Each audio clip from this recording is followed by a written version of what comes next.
Welcome back to the channel. Welcome to another Gaming News Weekly Live. So legit, I'm doing this one a little early. I put a community post up to see if I should do it a little earlier because I don't think it's going to be too long. It should be relatively short. Relatively short. We got topics to talk about. It's not like we don't have any. But most of the gaming news is real hush hush because the Game Awards, and we're about to talk about that. We probably just get into the Game Awards first because for some reason, the Game Awards is pulling all the hype for December. It's just the Game Awards, bro. I don't understand why.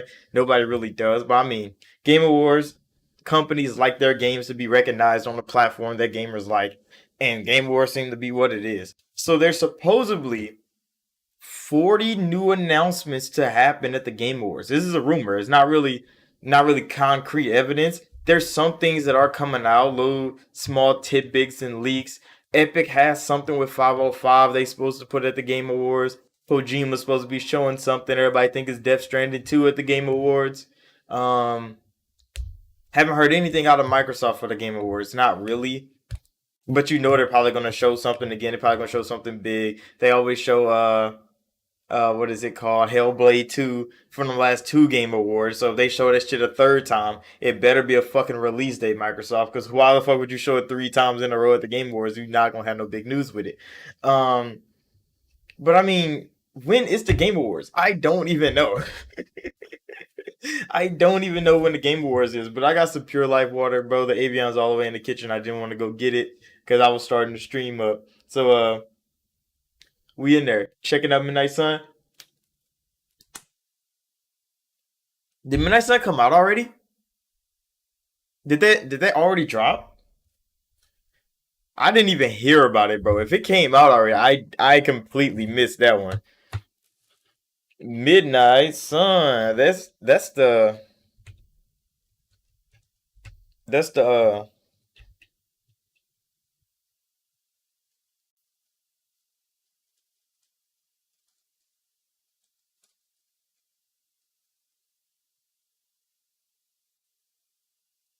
he says a legit RPG. Came on the second. I didn't even hear about it, bro. I ain't heard no news about it. All the news I've heard is from Callisto, Need for Speed, and that's it. That's it. I didn't even hear Midnight Sun came out. I remember when it got delayed months back. We talked about it on Gaming News Weekly, but I did not hear about the launch of the game. Maybe because it probably was the only functioning game that launched in this week's time span. Because we're just gonna get into this right now. The two games I did just hear about, Callisto Protocol and Need for Speed, are actually non-functioning games, not properly functioning anyway. They have rough ass launches, and most of them, Callisto Protocol is unfucking playable on some platforms, bro. If you're into XCOM and you like Marvel, also it's like Mass Effect and Dragon Age in some ways. Hmm. See, I might have to look into it now because I haven't seen anything or heard anything, bro. All the hype was for Callisto, and then it let everybody the fuck down. I haven't played XCOM, but XCOM is one of those like turn-based, like decision-making shooting games. I've only played a select amount of those. Too bad about Callisto Protocol. Oh my god, Callisto. I don't know. See, when I first seen Callisto be announced, I thought it was just gonna be a Dead Space ripoff.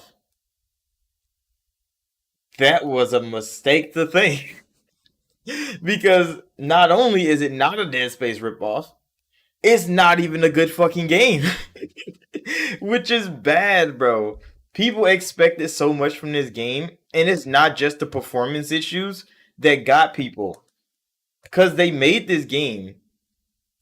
The father of Dead Space himself is supposed to be, leading this charge in this new studio and all that. Mans did not make that. I don't care what nobody say, bro. Mans has no reason to put his name with the people that created Dead Space. Because nigga left before Dead Space came out. How do you claim that you created this masterpiece of a game when you had nothing to do with it? That's what I don't like when people reference Callisto Protocol, especially like coming up to this point of launch.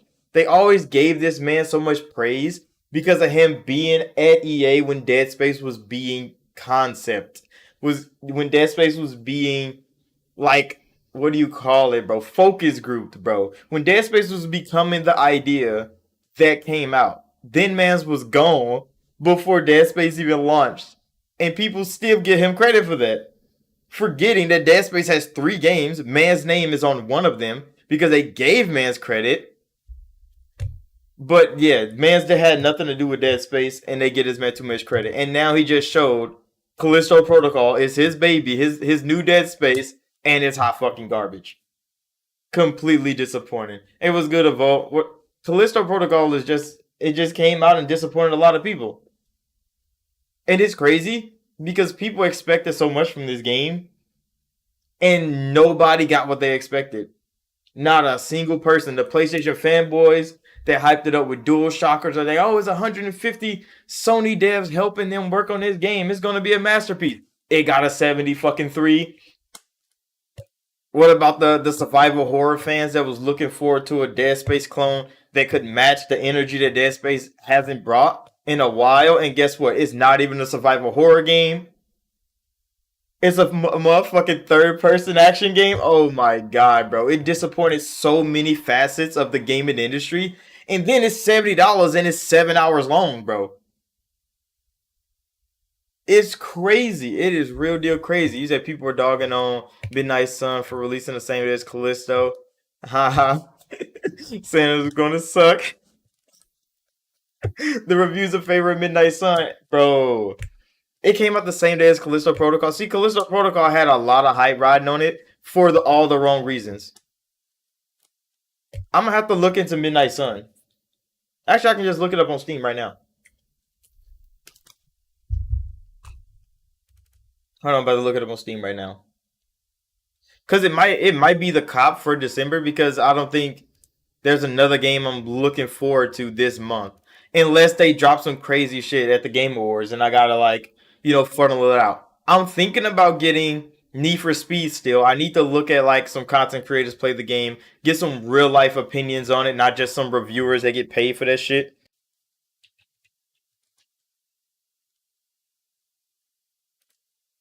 Midnight Sun. But $70 games is definitely taking an L this year. Definitely taking an L this year. Full controller support. You can play this shit with a controller. Okay. I mean, as long as I don't have to use the keyboard and mouse on PC, I might fuck with it. Your own Marvel adventure. What, you create a fucking character, bro? There's no goddamn way. You're a hunt to fully customize an original hero. Oh fuck, bro! Why didn't they fucking advertise this? Nobody told you that you create your own fucking hero in this game, bro. What? That wasn't advertised. They showed Spider-Man them. They showed like you're fighting against like the evil versions of evil people with like with green powers and shit. That was fine. But they never advertised that you create your own hero. That is fucking crazy, bro.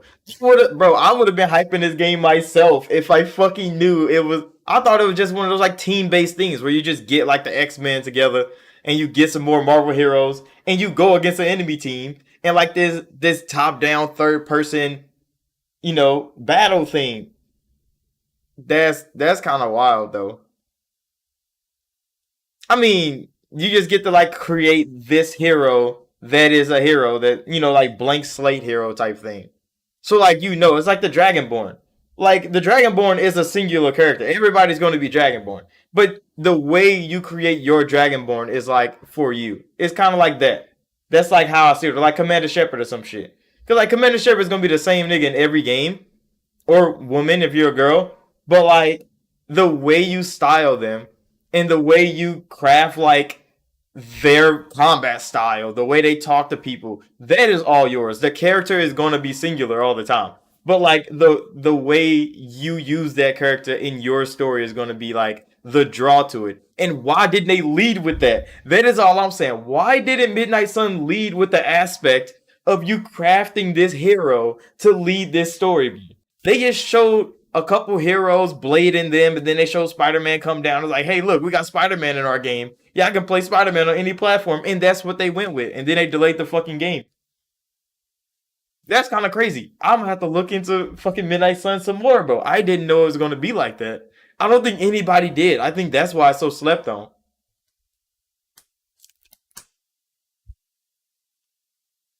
I don't even think I heard of Midnight Sun in 2020, bro. Like that's the thing. I don't think I've heard of Midnight Sun in 2020.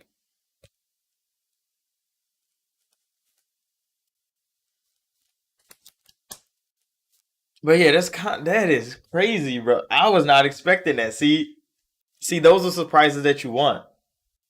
But yeah, $70 games is definitely taking an L, bro. Yeah, bro. There's so many bad examples of $70 games that like the only good one that people can give out, and I mean all credit to them, is God of War. Which God of War is still a $60 game because it's a PlayStation 4 game. But I mean, if you're gonna push a $70 narrative, the only thing you can use is God of War. That's sad.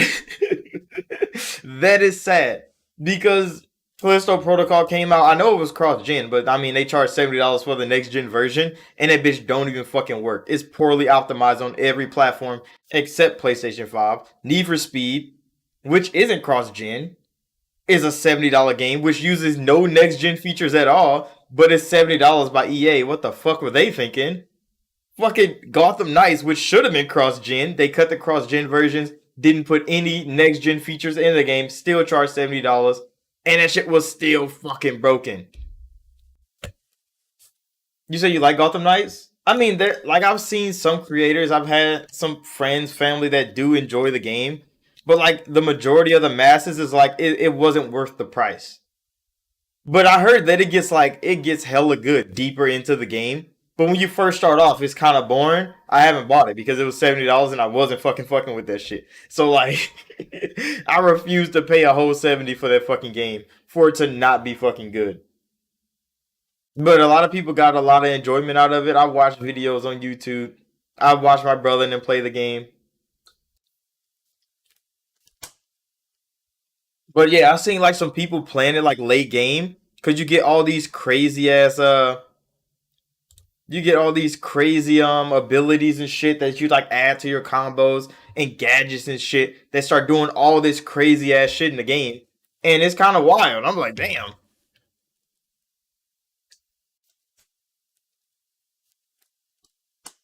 Yeah. See, if the co-op was 4 players, it probably would have got more push for people to enjoy the game.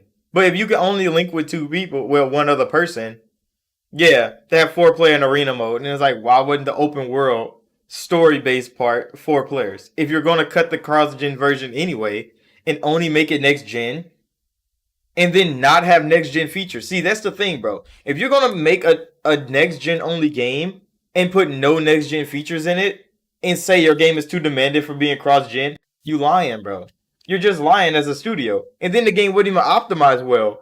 So you cutting off 2 more consoles and still not optimizing the game properly and charging $70 for it, that is what we got 4 times over this year.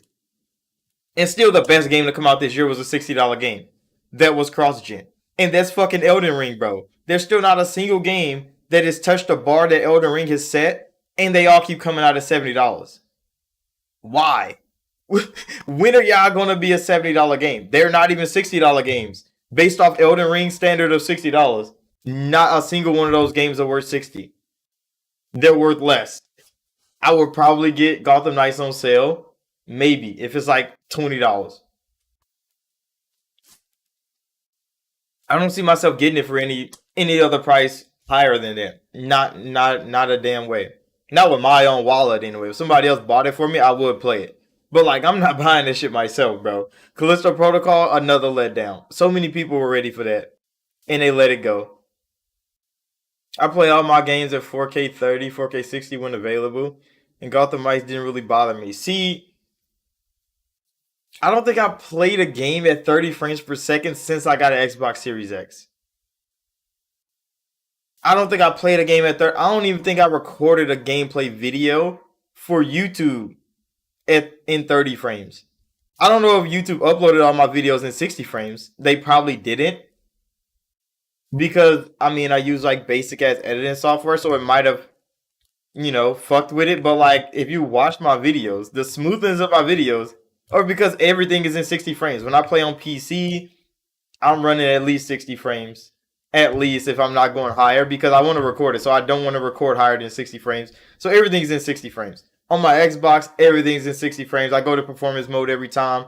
Unless it's like Mass Effect Legendary Edition, when quality mode is 4K 60, and then performance mode is like 4K 120 or some crazy shit like that. Like I don't need 120 frames to play Mass Effect.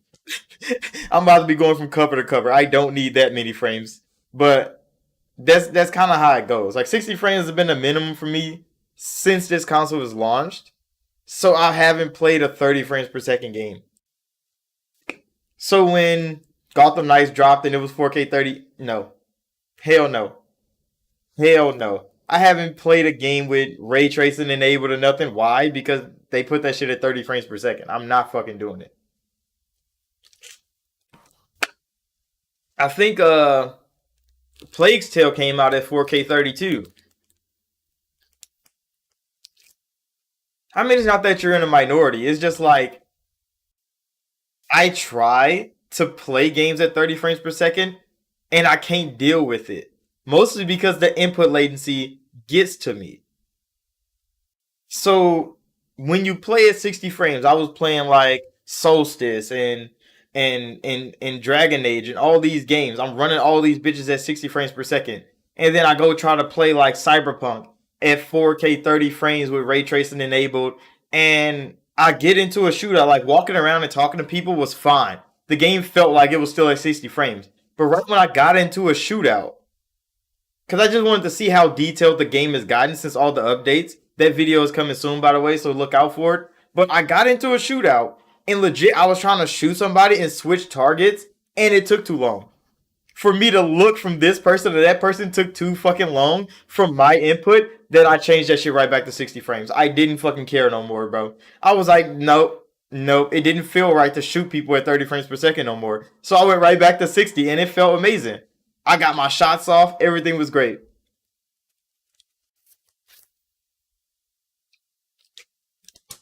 You said Cyberpunk is the exception. You play at 60 with that game. I mean, Cyberpunk just yeah, it feels so much better to play at 60 frames, bro.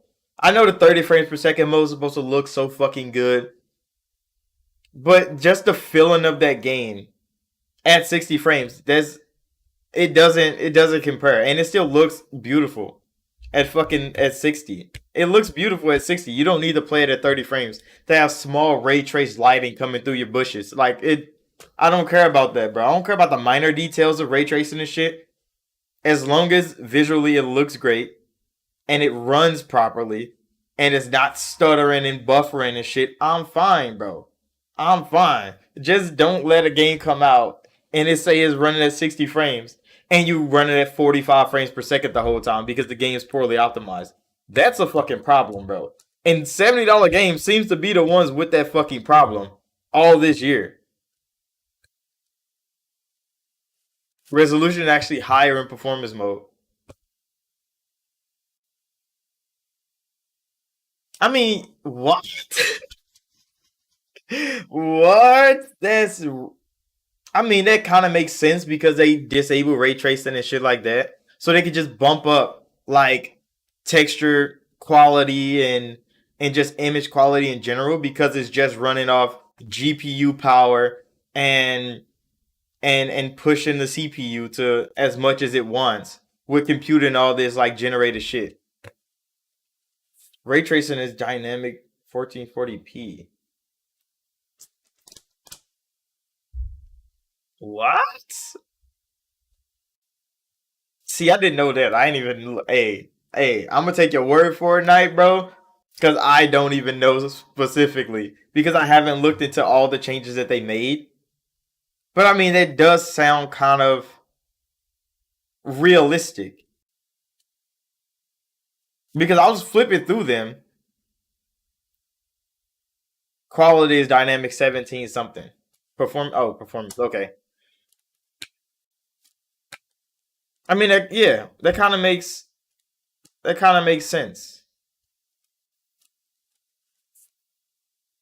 Cause I mean, those would be like numbers you get from like a YouTuber doing like pixel counts on like zoomed up images and shit like that. So I mean, you probably got that from somewhere that somebody that like investigated the fuck out of that. I would know just from like looking at it, cause most of the time I'm just playing it on my 4K display on whatever settings they fucking put it on, and I just enjoy myself with the game. But on to the next game in news though. Freaking yeah, Digital Foundry. I mean, did they do like an update on the update? Because I can't remember the last update that they put out. But like, did they do an updated video on the new pixel counts and stuff from all the fixes? Yeah, they did 1.6. Okay, 1.61. Yeah, I think that was the last like big update that they put out. And then that's when I went back to the game because I mean I beat it 2 years ago. So I mean I didn't play Cyberpunk until all the things got fixed, and then I went back to like see what all changed. So I mean that's cool. I might have to watch that video to get the like the rundown on like the tech. But Digital Foundry, they have you know they have their agendas, they have their thing. So I mean I'll take their word for it. But on to the next gaming news though. Microsoft is having the Idea at Xbox Demo Fest from December 6th to December 12th. So it's gonna be like a whole week almost. Sounds cool. All these new indie games are gonna be coming. Xbox gonna put on a showcase for them. That's right up around the time that the Game Awards should be starting. I don't know what day the Game Awards is. I'm definitely planning on streaming it. So whatever day it is, I definitely want to plan on streaming that. So make sure y'all here. I'm gonna put a community post up and like get all the live stream stuff ready for the Game Awards because I'm definitely gonna watch it. Not for the the Game Awards themselves. I don't really care who wins what. I'm there for the announcements because for some reason they get more announcement than fucking E3 do. And that's crazy, bro. There's more announcements coming out now from like EA and companies like that than it has the whole fucking E3 period in the summer, which is strange. Because E3 is supposed to be the big gaming fucking showcase and nobody participates no more. So I mean, I'm looking forward to all the announcements at the Game Awards. But they having a demo fest. I'm gonna be excited. I'm gonna be playing a whole lot of new demos from like different indie games because I really fuck with indie games. And then putting them on the forefront of the Xbox is actually pretty cool. I know a lot of people don't fuck with indie games; they only play AAA bangers, and I mean that's fine. But like for me, looking for like the new different thing in gaming, I always look at indie games, bro. Always look at like new art styles, new freaking storytelling, all kinds of new shit they put in indie games. Because all AAA games are kind of mostly the fucking same. And that's why I don't buy them. Because all of them are going to be the same. They're going to be safe, they're going to be linear, they're going to be easy to play. They're going to have no thought at all for combat or anything. They're just going to be visually impressive and just mediocre at best at everything else just to get people to play the fucking game and kind of enjoy themselves. That I don't want none of to do with that, bro. That's why I only play RPGs. That's why I only play RPGs, bro. Because I know they're going to have you think at least a little bit.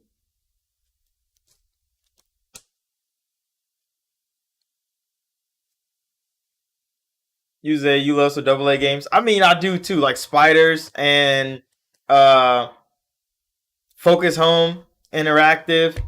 Who else? There's another double A studio that I really fucking like. And I mean, Spiders is almost a triple A studio if they get enough budget.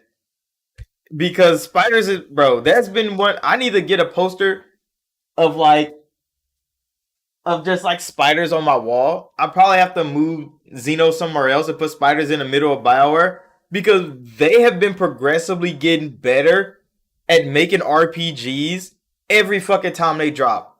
From the Mars one, I forget what it's called, to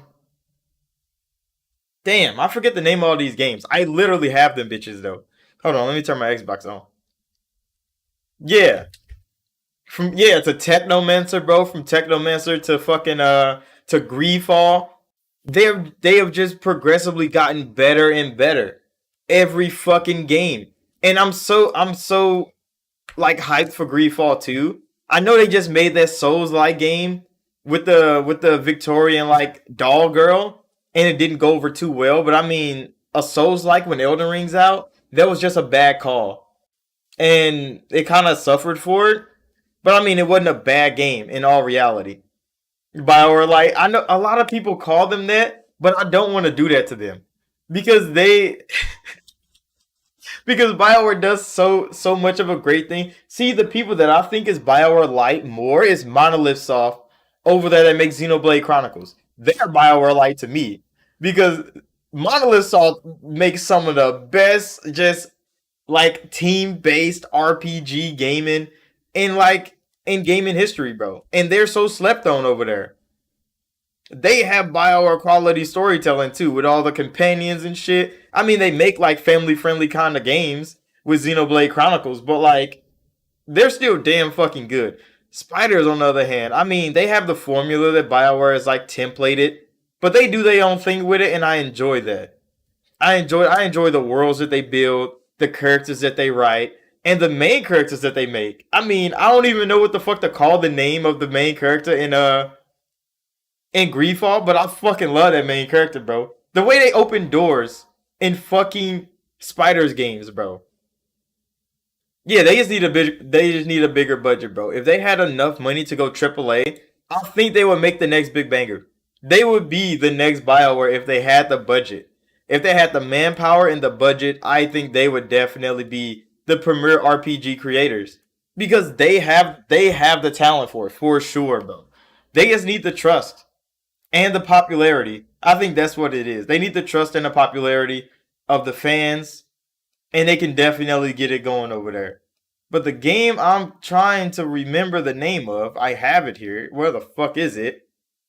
Oh, it's Bound by Flame. Holy fuck, it's Bound by Flame. Yeah, that's what it's called. I knew the name was so awkward, but Bound by Flame was an amazing fucking RPG, bro. Like, was amazing. They need a Bound by Flame too, for sure, bro. Definitely need a Bound by Flame too. Spiders is just a crazy talented development studio, and they're double A. They're extra double A, and I enjoy that. I think they're owned by Nacon now, which I mean I don't know what Nacon is getting into, but I mean I know they make like peripherals and stuff like that because my headset is Nacon. But like I don't know what they're doing in terms of like game and distribution.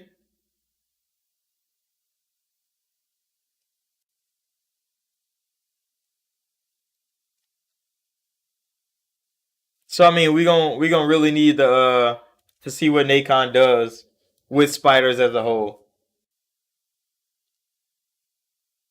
It was on sale for 2.99. Didn't know it was spiders.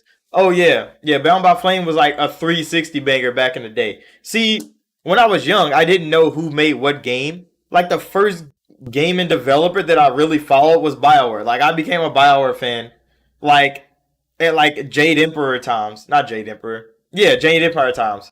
Like I didn't know their name though, so I like Jade Empire. I played KOTOR, but it wasn't until Mass Effect when I really learned BioWare was the company that made these games. I enjoyed that type of game that they developed though, and that was like the trend that I went to. And then Bethesda came along with Morrowind, with Oblivion, with Skyrim, and they kind of took the forefront. BioWare was still battling out with like Dragon Age and Mass Effect, and these are like the way I started like following game developers as people. Because then like Chris Wynn and them, they all used to work at BioWare. They all retired and went somewhere else now. But I used to follow like developers. Like I know like Casey Hudson name is on it. That nigga's the head of BioWare. Like I started learning like that type of thing into gaming. It wasn't just about the game titles. It was more about the people that created the game titles that I started to be more interested in, like how their minds work. That's why I'd be looking at creative directors and stuff, and I'd be like, "How did you think of that shit?" Like Hidetaka Miyazaki, bro, the Dark Souls, Demon Souls, Bloodborne creator. How do he think of this shit, bro? What is in this man's brain that turns out shit like the Grafted Scion? That turns out shit like the fucking the Samurai Ape from Sekiro. Like, how do you think of this crazy shit in your brain, bro? And you put that shit to action in a game and let people deal with that shit. That is what I'd be so impressed with when it comes to gaming because these are like the most creative people on the planet, bro. And then they create the best form of media possible. And you get to interact with their mind like on a whim, bro. Yeah, you get to interact with them like on a whim. You get to see their thought processes in action. And you like, bro, I love this shit. And you don't even see how the fuck they created it, bro. And like I mean like Todd Howard and them like, there's more people coming up. I like his vision on gaming. The execution of his vision on gaming sometimes is suspect, but like I enjoy like the vision that he has for where he wants gaming to go. And I mean that's cool. Josh Sawyer. I've heard that name before, but only like one or two times.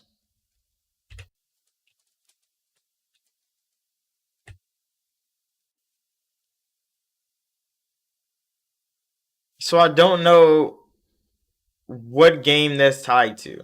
I've only heard that name like one or two times though.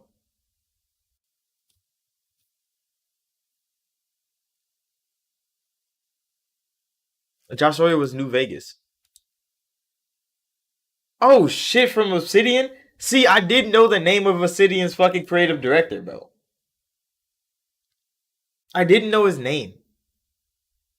That was one person I never knew. I knew Obsidian as a company, but I never knew like the driving force for Obsidian. Pillars of Eternity is unmatched, bro. I mean, it's not unmatched because we still got what is it called?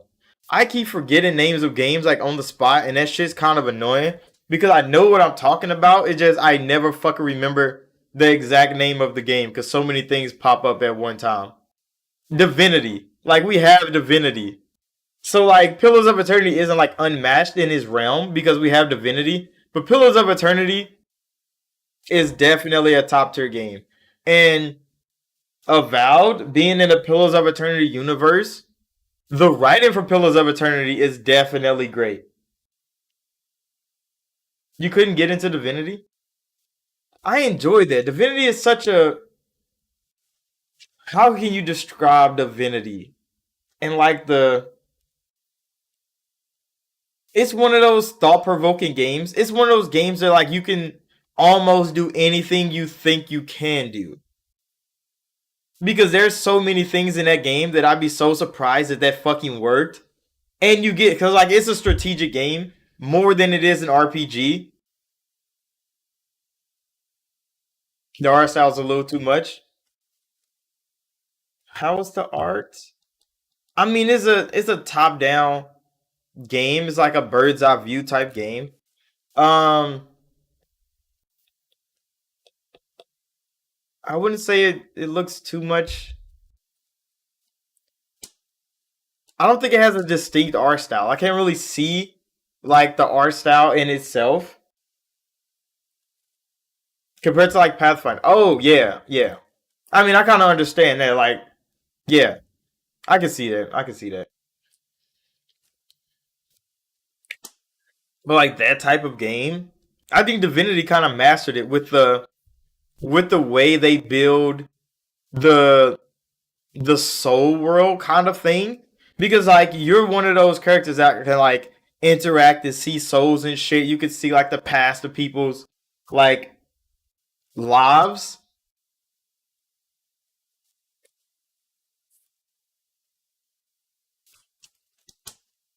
See, the thing is, I didn't know I liked CRPGs either until I played them.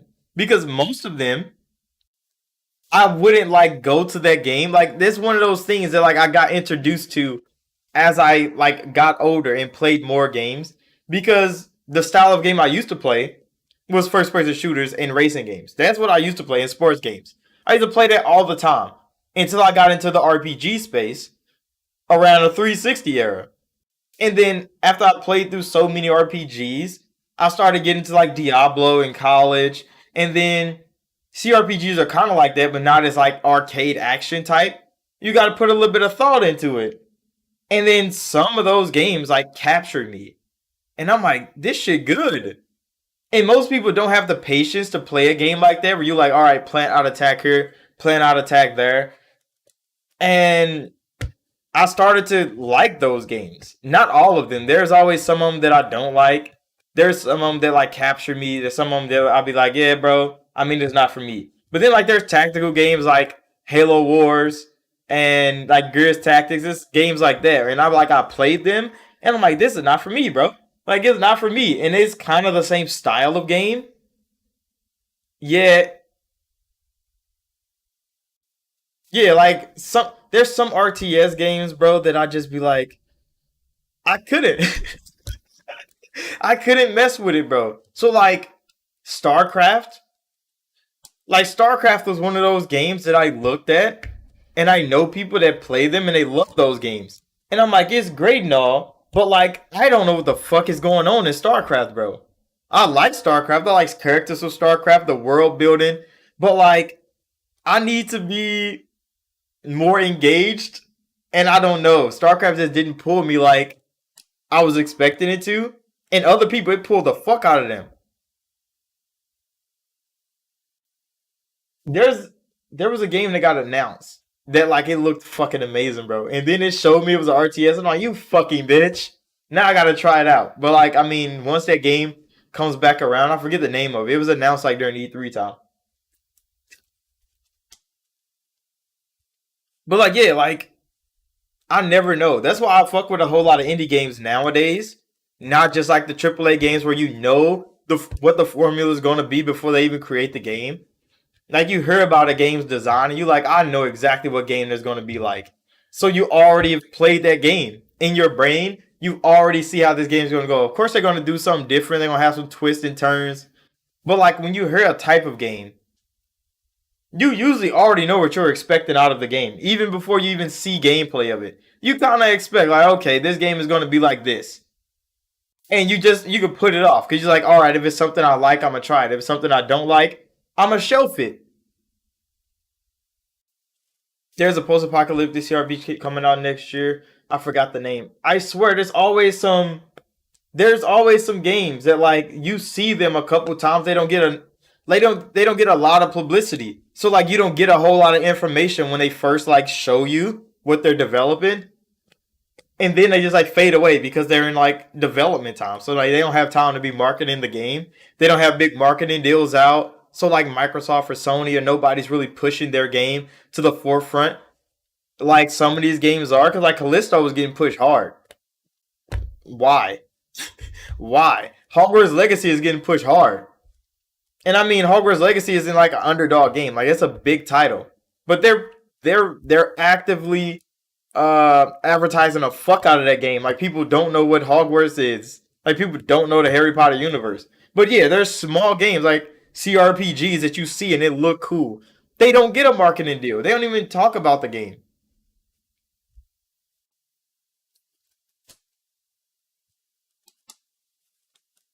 See, in Exile is so slept on, bro. Under the Microsoft umbrella because everybody talks about Bethesda all the time. People talk about Obsidian because Obsidian literally hasn't missed. Every game they've dropped from when I heard their name, they haven't fucking missed. KOTOR 2, New Vegas, Pentiment even was fucking top tier. That shit's crazy. Pillars of Eternity, amazing ass games. They don't miss. Even fucking Grounded is a goddamn hit. And it's like Obsidian don't miss, bro. But in Exile, they've created so many worlds. Like Bethesda took like the Fallout world and like made it a big name. But in Exile created that world, bro. I don't think Microsoft one of those companies that won't let it. I don't know if they're gonna get Fallout back because they made Wasteland so good. So like Wasteland is like Fallout Light. Yeah, I can say it's like Fallout Light, but like It's like the birthplace of like Fallout in general. But yeah, like if it went full circle and In Exile made a Fallout game, that would be top tier. Even look, they could have Bethesda, In Exile, and fucking Obsidian all make a Fallout game in tangent, kind of how Call of Duty has with Sledgehammer, Treyarch, and Infinity World. Just let them drop their versions of Fallout every year on a 3-year cycle. That should be fucking lovely for the fans, bro.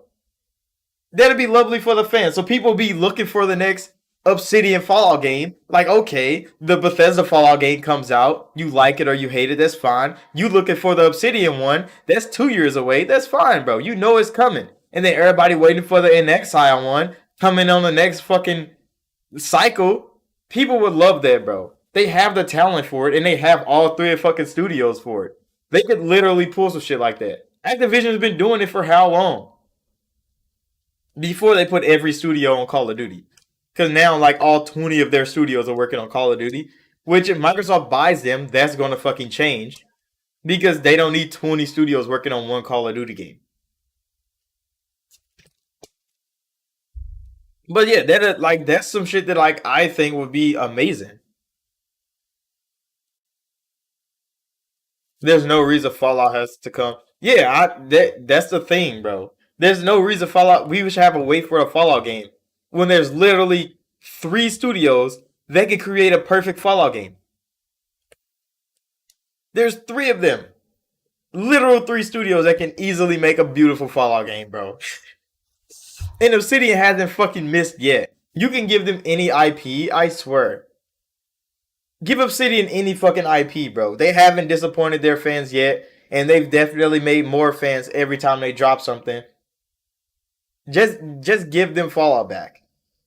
Bethesda wants Starfield to be their new thing. That's lovely. I'm excited for Starfield. I want to be a fucking badass space pirate. You can board people's ships. You can rob them. You can sell drugs in space. I want to do that shit. I played Mass Effect so I can be a space hero. I'm going to play fucking Starfield so I can be a space villain. That is going to be great for me. But let Obsidian do they. I mean, they're making Avowed. We know that Avowed is going to be big. It's going to be top tier. I still want to know the main character for Avowed. Obsidian hasn't told anybody. They're so good at not telling people shit. Outer Worlds 2, that is coming, bro. I forgot they announced the Outer Worlds 2. Damn. I mean, Obsidian got their hands full. I mean, they could give In Exile back Fallout. Because we don't know what In Exile's making. We don't know what Compulsion's making. We don't know what... Yeah, that only leaves In Exile, bro. I mean, In Exile could definitely work on it. Because we don't know what they're working on. Microsoft got so many fucking studios, bro. They have so many studios. Even outside of the Bethesda umbrella. Where they have machine games and all of that. You say I heard In Exile is making a cyberpunkish game? I mean, that could be cool, bro, because like Wasteland has like cyber tech in it and is like, post-apocalyptic. They can make a full cyberpunk game. Haven't been announced yet. It might be one of the 40 announcements at fucking Game Awards. Because there's a lot of announcements coming at the Game Awards. That's the only reason I want to watch it. I want to see what the fuck they announced there, bro. I know BioWare just dropped another like trailer for Dragon Age Dread Wolf. It was minor. Because today is Dragon Age Day. Which they just coined that. I mean, Dragon Age has been a franchise for how long? In 7 Day has been a thing since I was like a young man. I don't know why Dragon Age just got a day this year. Who knows? And it's December 4th. Why? Why would they choose today? I don't know. But I want to see what Compulsion makes because they are the most unique studio out of everybody Microsoft has purchased. Because they've made We Happy Few, they've made Contrast, they've made like some weird ass like stylistic platforming games, like some straight weird shit. I want to know what those brains over there at that studio is going to come up with now that they have a new studio because they bought one. I remember back then when they announced they bought a new studio and they expanded. They got a whole lot more people working at their studio. What the fuck are they making over there, Microsoft? Why the hell we ain't heard a damn thing, bro? We've heard about everything Bethesda's doing. We've heard about almost everything Obsidian's doing. Because they're working on like four different things. I mean, two of them are finally done, which is Grounded and Pentiment. They still have two AAA things they're working on. There's still so much more in there. I don't even remember all the studios Microsoft owns. That is how crazy it is.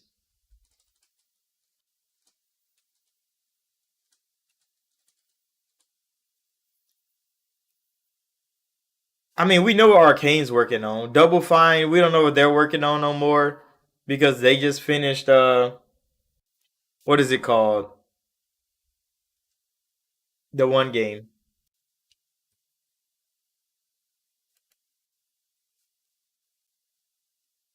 Yeah, but they're so like what the fuck is Rare doing, bro?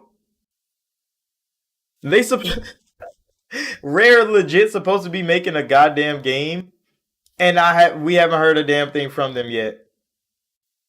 They supposed to be making Everwild. We still don't know what Everwild is doing.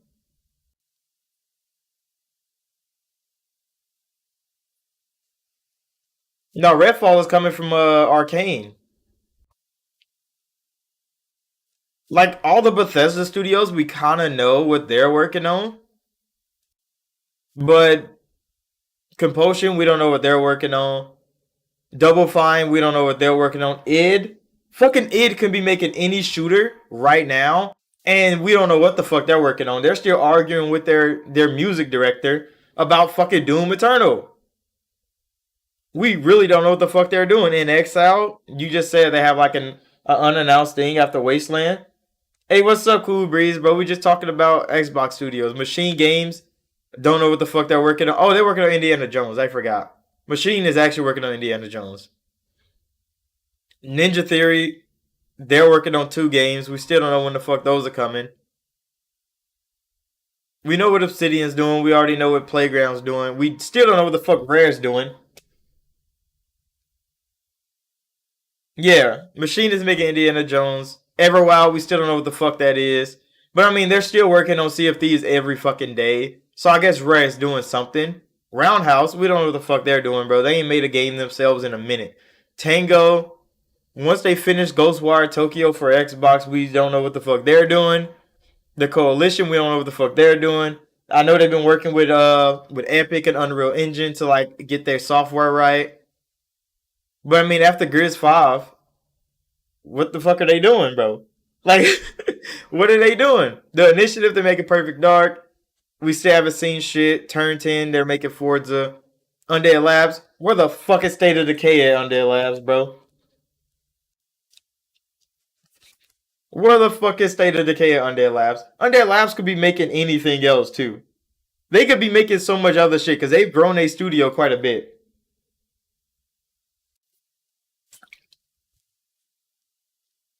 But yeah, who the fuck is World's Edge? Oh, they make Age of Empires, bro. I'm like, who the fuck is World's fucking Edge, bro? I never even heard of that studio, but yeah, uh they made the thing.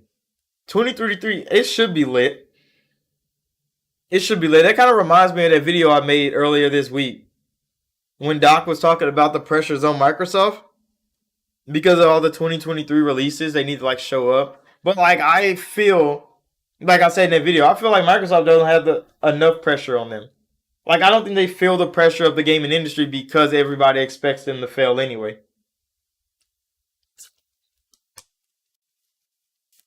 There's so much doubt. I mean, there's so much intrigue.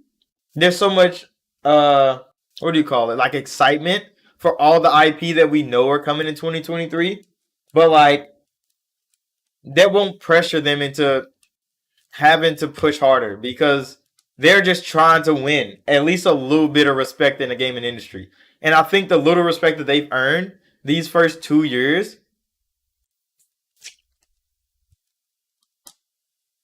I mean, Matt Booty would probably say he feel the pressure. Why? Because he got 30 studios to manage. And if he mismanaged them like he's been doing, he's going to lose his fucking job, bro. I mean, they understand the climate of the gaming industry. But I don't think that translates into active pressure to perform. Because if they don't perform, what's the worst that's going to happen? Another Xbox One generation? Losing the whole Xbox platform? We know that's not happening. They invest in how much money into this platform? They're not just going to get rid of it if they fumble again. But they know they want to win back market share. So, like, the drive to achieve more is there. They're more motivated than they are feeling pressure. And I think that's the thing.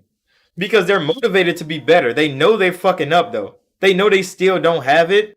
But it's more pressure on Sony to be the best still than it is for Microsoft to actually be good.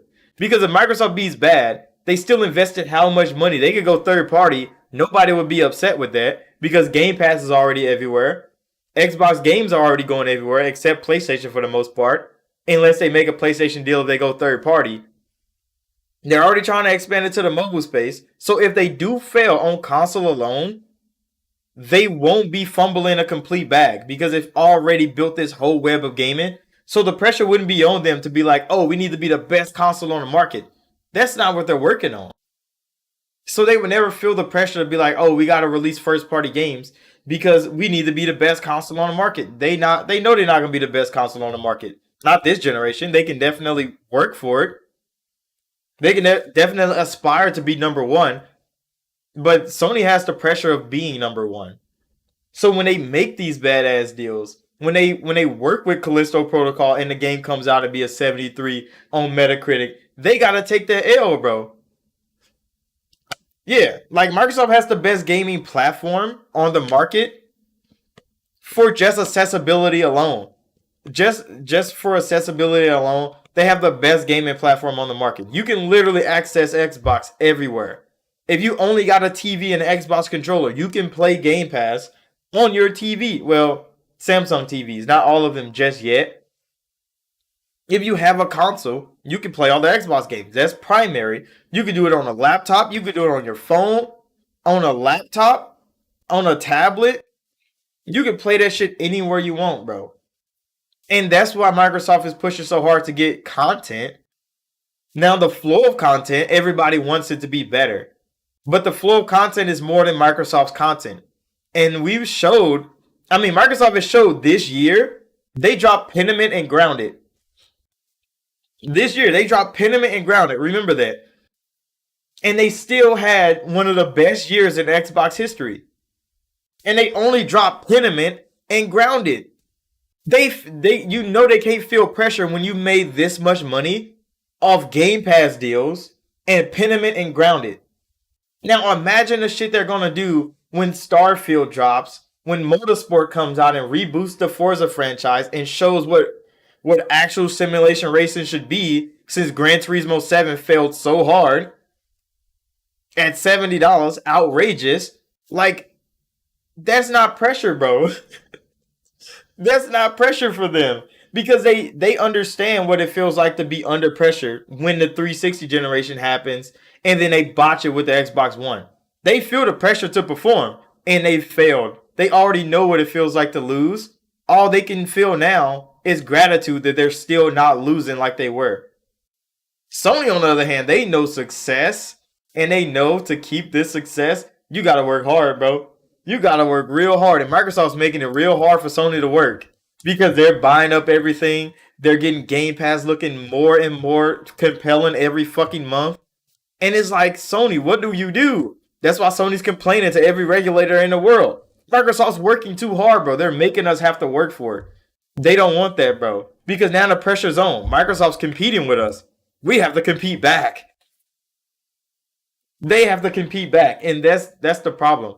That's the problem with the Activision Blizzard thing right now. Sony has to compete with that. And they don't have the capacity to fight back at this moment. So all they have is their third-person action games and their Sony name. And if those things start to just tie it off just a little bit, if the Sony Banger Machine's name starts to fumble just a little bit, they know they lost. That's why when God of War came out and they told everybody, God of War sold 5 million the first week. But the second week, how much did it sell? We didn't hear those numbers from Sony. The third week, what did they sell? We ain't hear a damn word from Sony, bro. Why? Because they know that 5 million first week, yeah, like 5 million the first week was Sony pushing as hard as they possibly could. Will it still reach 20 million like God of War did the first time? Of course it will.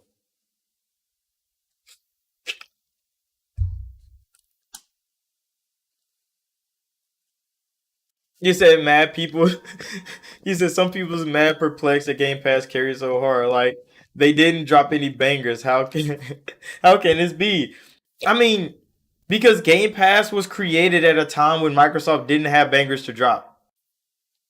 Most people forget that because everybody was on PlayStation at that time, or everybody was on PC at that time. There wasn't many Xbox gamers there when Game Pass was first created. When Phil first came in and pitched the Xbox Play Anywhere program, where you can play your games on PC and on Xbox for one price.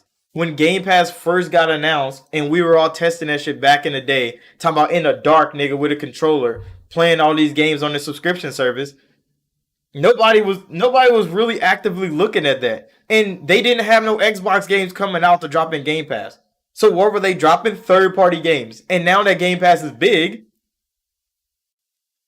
all right, bro. I'll catch you later. I don't know how long this stream is gonna go after this. I got some more gaming news though. But hey, thanks for coming. And I'm gonna do this every week. Make sure you come out for the Game Awards stream. Hopefully you got time. But legit, third party games kept Xbox afloat when they didn't have a first party. When they fired everybody, bro. When when Scalebound was getting canceled, the biggest new IP in the generation. Like they only had third party deals to go on for the longest, and the coalition. The coalition was still putting in good work. But everybody else was gone, bro. So Microsoft knows the market. Third party deals are gonna carry your console. So why not put more effort into third party than first party? Of course, fanboys are gonna be upset. Xbox fanboys online, like, oh, we don't got no bangers like God of War coming out. PlayStation fans gonna be like, we got God of War, ha ha ha ha.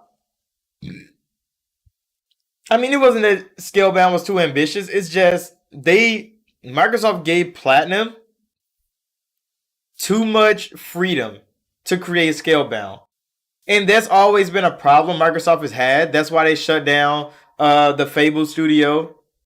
Lionhead. That's why they shut down quite a bit of other studios because Microsoft gave the wrong people the power to make their own choices. And that's something Sony doesn't do. Sony forces all their studios. I mean, force is a hard word. It sounds more devious than it actually is. But Sony has guidelines that every one of their studios have to follow. And that's why every one of those studios make games at the quality that Sony wants. Microsoft, on the other hand, is pretty relaxed when it comes to studios. Remember the Ori studio. They didn't work for Microsoft specifically, but they made Ori and the Wisp. They made the Ori games, and those games came out with bangers from Microsoft. Microsoft loved those games. Everybody that played those games loved them. They got to put them on multiple platforms. But when you hear about what happens at that studio after they was done with the Microsoft deal, how they treated their employees, how the heads of the studio was always like, what do you call it? They were like childish at sometimes. They were aggressive with their employees and shit like that. You hear about all that. They're not a Microsoft studio. Microsoft can't control them. But Microsoft never was one of those people that wanted to know how their studio operated. Or wanted to know why people was leaving their studio so fast. Why was Ori taking so long? Why was they crunching so hard? Because Microsoft thought that, oh, this is this is your studio's culture. We're gonna let y'all do y'all thing to make the best game possible. They let a lot of studios do that, and a lot of studios start taking back foot.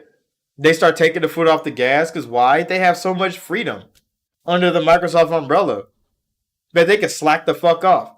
That's why 343 they just cut a whole lot of people because all those people were slacking the fuck off. Y'all making Halo, bro. Why the hell are y'all relaxing at a time like this? They put the right people in charge to put people full steam ahead. Hopefully it works. But yeah, Lionhead got booted. Why? Because they were taking 5-6 years to make another Fable game. all this money that they put into the Fable game, and they had nothing to show for it when Microsoft showed up to be like, hey, where's the progress on the game going? And they're like, oh, we don't even have 10% of the game coded. Bitch, it's been 6 years. What the fuck do you mean? Shut the whole studio down, bro. They kind of had to. And people look at Microsoft like, oh, they're horrible people.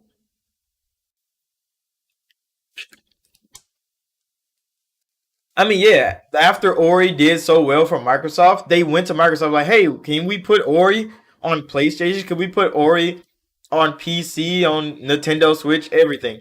And Microsoft was like, no, because nigga, we own Ori. Y'all just made that. We bought this from y'all for a reason. We decide what platforms to go on. And they were upset. They got mad, yeah. Because now that this game that they worked so hard to create is owned by Microsoft, and they have no say in where it goes or what it does. And he want more people to experience his game. But like, people didn't even want to work on the game because you were such a bad person. And you mad that people don't get to experience your game on every platform. Go make another game. Like, it's not that big a deal. You just go make another fucking game, bro. It's not gonna be funded by Microsoft, so it's probably not gonna look as good. But yeah, he wanted it to be on PlayStation. And they didn't let him put that bitch on PlayStation. Which is, I mean, Ori might come to PlayStation eventually if Microsoft lets it. It's already on Nintendo Switch, it's already on PC. Will it go to PlayStation? Who knows, bro? But Ori was a big ass deal. It sold a whole lot for Microsoft. So I mean, Microsoft knows that studio was. I mean, it was pretty good at what they did. Now they got a bad rep. Nobody wants to work at that studio. Who wants to hire that studio to make a game? Even though they made Ori and it was amazing. All the news that came out about that studio specifically, they're like, yeah, bro, I don't think we want to work with y'all no more. So they've literally lost their whole cash flow. And they like, damn, damn.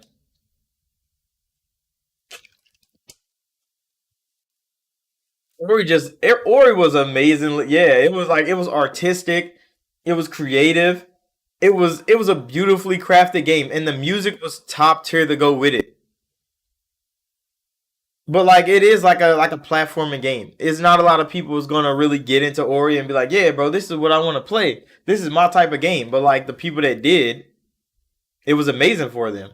And I mean, they deserve to, you know, credit where credit's due. They made an amazing game. It's just like the conditions that they were in making that game was the thing that came out later. And it was like, oh, that's terrible, bro. Why didn't Microsoft do anything?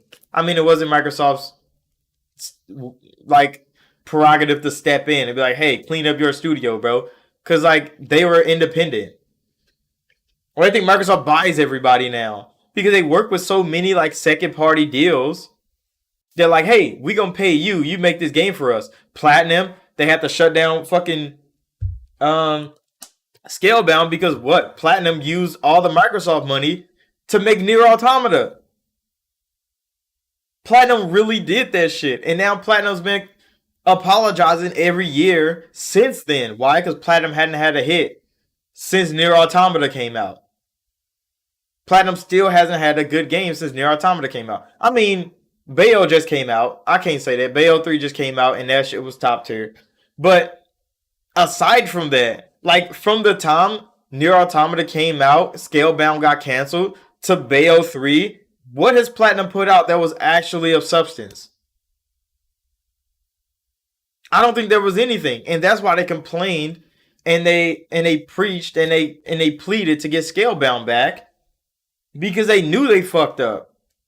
And at first, everybody thought it was Microsoft's fault. And they fell back. They're like, hey, we got Nier Automata, bro. Like, hey, we ain't did nothing wrong. We dropped a banger of a game with PlayStation. But then Nier Automata came to Xbox and was in Game Pass for like 6 years and never left. Why? Because they were trying to make amends. They apologized in every interview because they're trying to make amends. They want to make Scalebound again because he really wanted to make that game. So why would you fuck it up? Because Microsoft gave you the freedom to do what you wanted, bro. And they took that freedom and abused it. And now they regret that shit. And a lot of studios under Microsoft are probably going to go through the same thing. They have the freedom of choice. Microsoft gives them that. Some studios flourish under that, like Obsidian. They've done Pentiment, they've done Grounded. Now they're doing Avowed, and they're going to do Outer Worlds 2. Obsidian hasn't fucking stopped. They're like Rare. We don't know what the fuck Rare's doing. All the freedom Rare has to perform.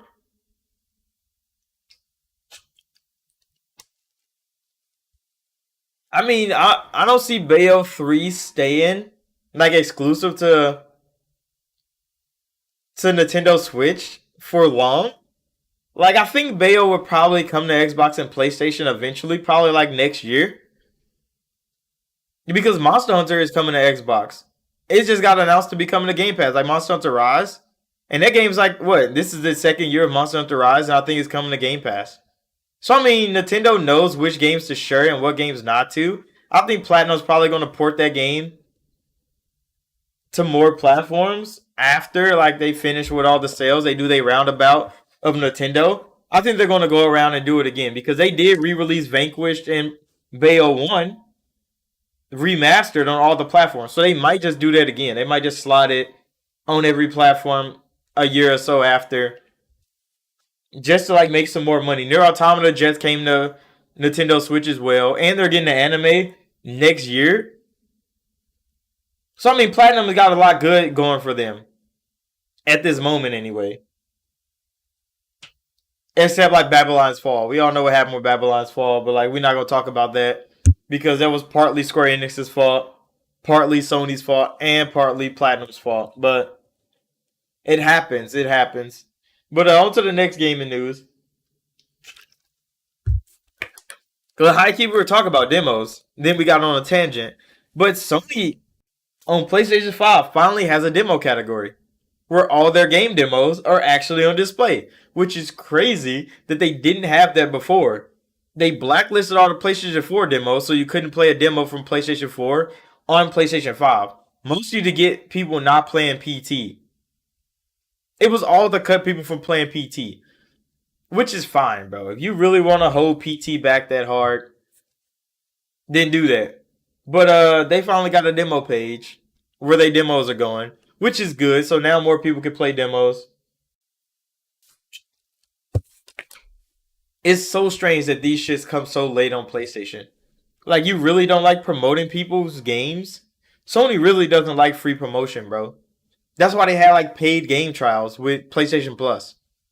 You bought PlayStation Plus Premium and you could get a game trial of like games. Developers can cut out like what was it, like an hour or so of like game time or like 10 hours of game time, some shit like that, and let you play their game for like 10 hours. And that's how they had like the paid demo system. But now they have a demo page where you can just go play a fucking free demo to find out if you like a game. I don't see how that was a hard decision to make for Sony. It's kind of crazy that that's the lengths that Sony go to get people to pay for shit, bro. Like you don't give them anything free, so they have to pay for everything. But like the free things make people buy things. Like if you get to try a game that you never fucking heard of and you like it, is you're more compelled to buy that game than a game that you see that you might fucking like. And it's crazy that people don't think that way, especially at a business like gaming and creation. Like, what do you mean, bro? Give them a taste of it. If they like it, they're going, hey, I want some more. They come in fucking back, bro. That's how it goes. That's how marketing works. But Sony, I don't know. Sony thinks only Sony branded things should be marketed by Sony. And it's so strange to me. Like, they need an ID at Xbox program on the PlayStation platform. They need an ID platform, bro. Because indie devs deserve the fucking spotlight. Sony has the biggest platform in gaming right now. Why the fuck are they not having an ID at Xbox Showcase? Or an ID at PlayStation Showcase?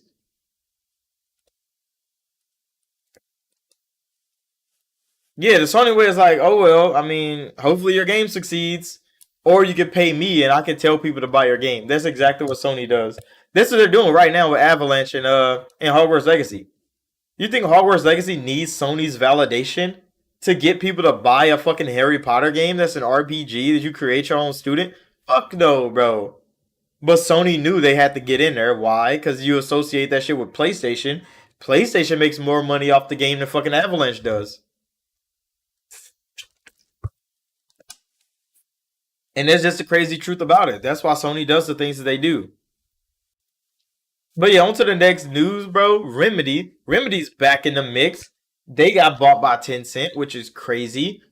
But now they have rumors coming out that they got two games dropping in 2023, and that's Max Payne remake and Alan Wake 2. Which I'm like, both of those games are coming in 2023. That's kind of crazy, ain't it? I was not expecting that shit. I think that's kind of early for Alan Wake 2.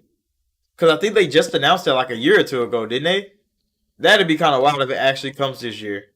Like if it actually does come this year, we probably get news about it this year, but I don't think Alan Wake 2 is coming this year. But Max Payne remake, I can see that actually coming this year. I don't think it's gonna be too hard for them to remake that game because they could do exactly what Bluepoint did with Demon Souls' remake. Just make the game look cuter. Use the same old code and just put new assets over the old ones. That's exactly what they did, bro. They raised some textures, put some new assets in. They didn't change much.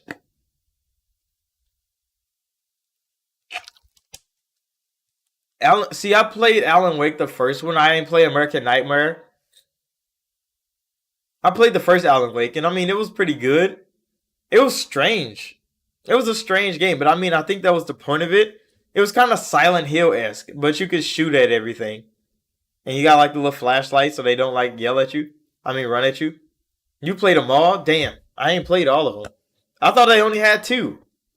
Is there more than one? I mean, is there more than two? Because I think American Nightmare was like a DLC, wasn't it? It wasn't even like a full game. I think. I think that's how it was. I'm not sure though, because I mean, I don't know much about Remedy. They're also working on a Control too, which I didn't know Control One did that well. It probably did. You know, they made two versions of it, and they regretted it because they like, oh, we should have probably did smart delivery because it would have made our game run better. But Control Two is coming. I think it's coming in like the year or two after Alan Wake Two comes out because those are the rumors for Remedy at the moment. Which I mean, Remedy, I want them to make a Quantum Break 2, or they can remake Quantum Break, re-release it on all platforms. I wouldn't even care if they release it on PlayStation. But I want to play Quantum Break again at 60 frames per second. Because Quantum Break looks so fucking good, bro. Especially for Xbox One. People don't understand, bro.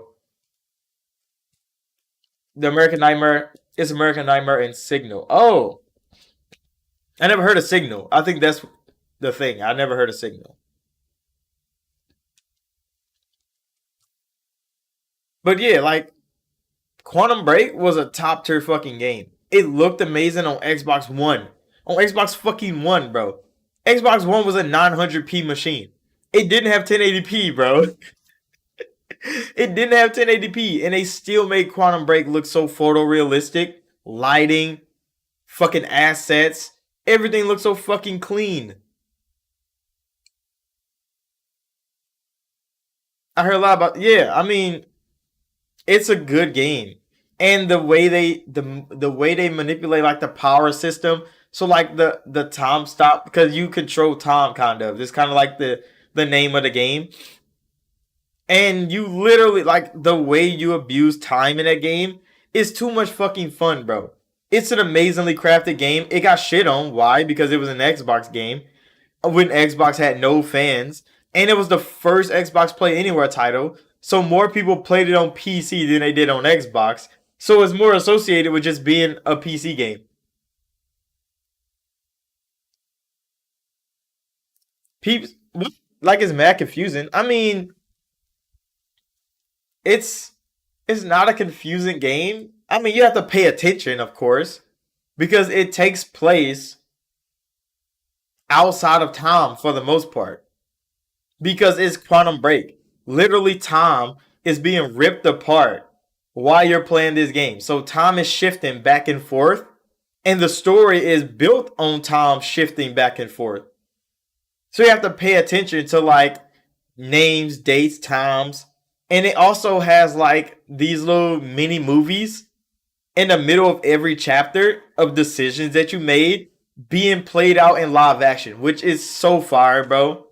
I know a lot of people wouldn't like that shit, But yeah, definitely try it out. 'Cause I mean, it's probably still in Game Pass. Like, there's no way it's not. So like, it's definitely accessible. But Quantum Break is a top tier fucking game, bro. Everything about that game is just phenomenal. Even fucking combat. I want them to remaster it, to update it with new assets. Well, not new assets, because I mean they all look good. Just clean them up. Raise the resolution of 4K, 60 frames per second. I would literally buy that shit. I would literally buy that shit. If they charge me 70, I'll think about it. Like, come on now, bro. $70 game. I still ain't bought one yet. But like, Quantum Break was top tier. And I want that shit to be 4K 60'd up.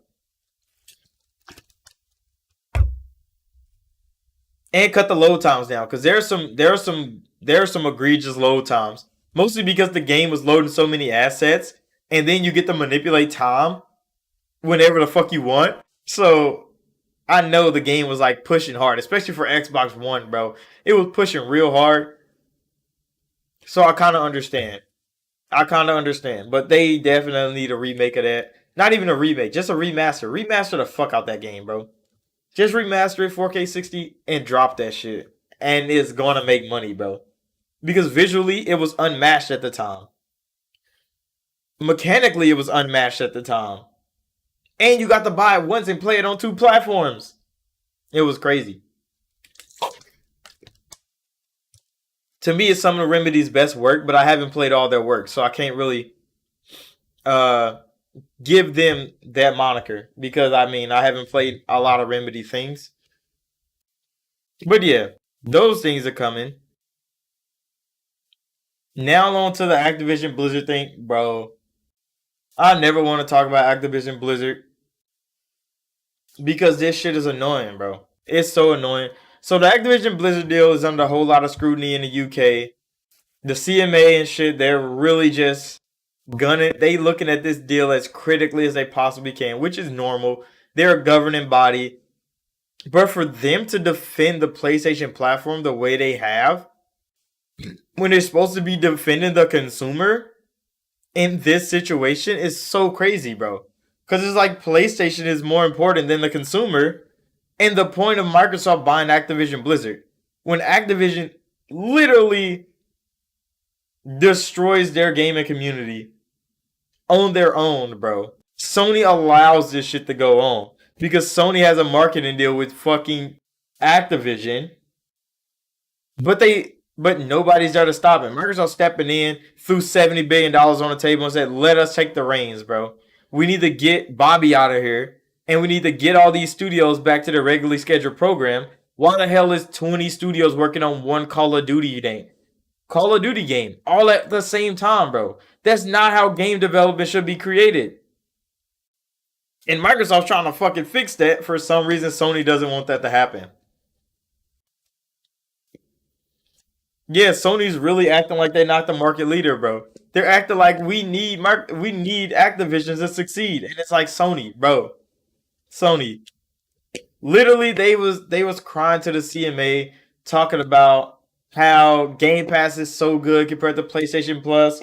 PlayStation Plus can't compete. Microsoft literally came out with a little statement and was like, "Oh, if you want your PlayStation Plus to be better, why don't you put your biggest titles in there? Because God of War is not in it, Horizon is not in it, fucking Resident Evil, not Resident Evil, fucking Final Fantasy VII Remake's not in it. They have so many exclusive big titles that still hasn't been in PlayStation Plus yet. And it's like, why don't you put your big games in PlayStation Plus and maybe people would fucking buy it, Sony, and then Sony shut the fuck up. Because if the CMA go look at that shit, it's like, yeah, Sony, how the fuck you supposed to compete when all your biggest selling games are not even in your subscription service? When every Microsoft game is in Game Pass, every Microsoft owned title and a whole lot of third party titles that they pay people to put in Game Pass are in fucking Game Pass, bro. All their biggest games that are coming out are coming to Game Pass. Second party deals are coming to Game Pass. Sony, you're not even trying to put games in what do you call it? PlayStation Plus. They haven't even put a new PlayStation 2 game since PlayStation Plus got remastered. So all that backwards compatibility in PlayStation Plus has been dead, bro. Because they haven't been supporting that shit. Sony hasn't supported PlayStation Plus at all. and they're complaining that Microsoft is doing so much better at subscription services. So they don't want Microsoft to use a subscription service against them. Sony, you're not even fucking using yours, bro. They're not even using their own, and they're crying about it. That shit's annoying. And I mean, world governments look at that and they're like, oh well, Game Pass is doing so much more. Like, why is that? Because Sony's not even trying. Sony's not even trying on purpose because they want Microsoft to stop fucking trying. They're trying to stop Microsoft from competing in gaming so they don't have to work hard. And the government officials are kind of helping them because the thing is, all they're trying to do is stall out the Activision Blizzard deal because I think they have like a year and a half to like close the deal. I think that's all the time they were given to close the deal from like the deal being started. So the deal has to be done by like June or July. Or the deal has to get canceled and they have to like redo this thing all over again with all the government regulators and stuff like that. So legit, the thing that the CMA is doing is just stalling the deal out because it's almost been a year since the deal been announced.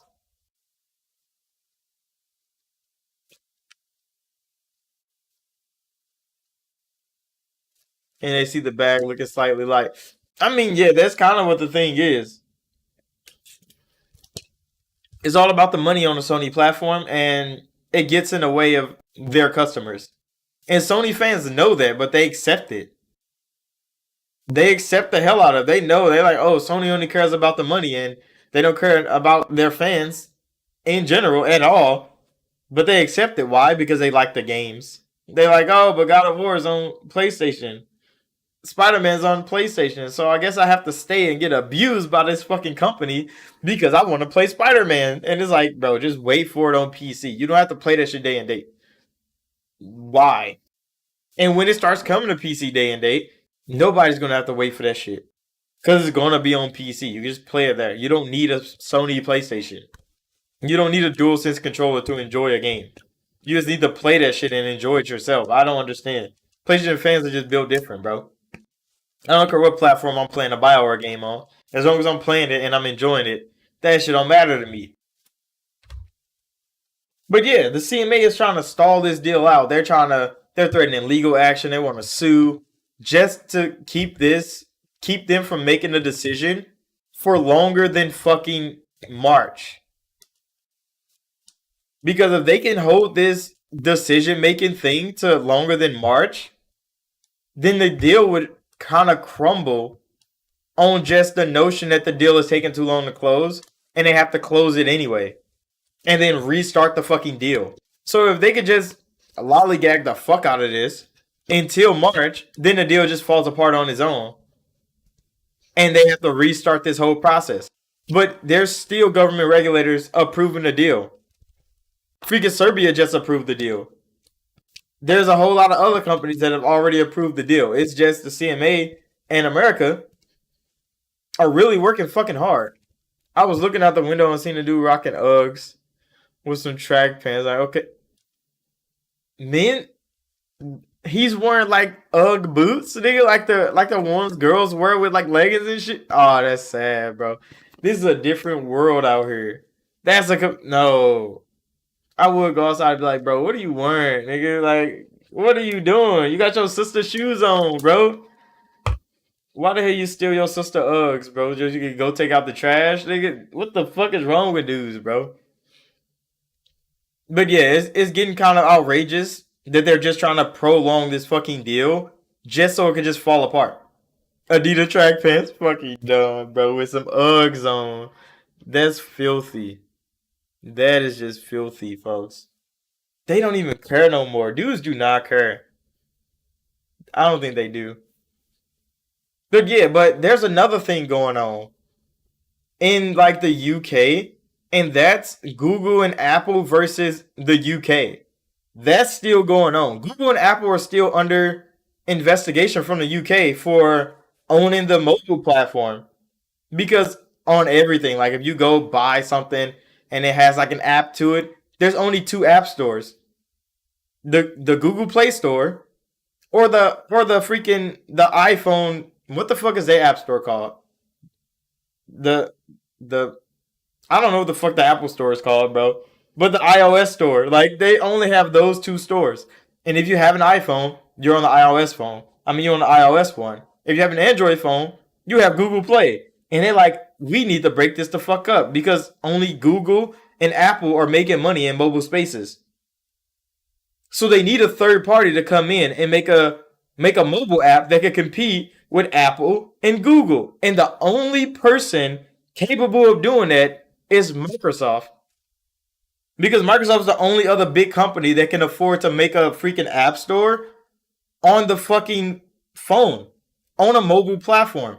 And the regulators are looking like, well, I mean, Microsoft can do it, but the way Microsoft is going to, yeah, mobile is making hella money for Google and for Apple. And they trying to break that up to at least get some more competition in there because they're literally kind of working together to be the only two in the mobile space. Microsoft's trying to become the third. That's why they bought Activision Blizzard.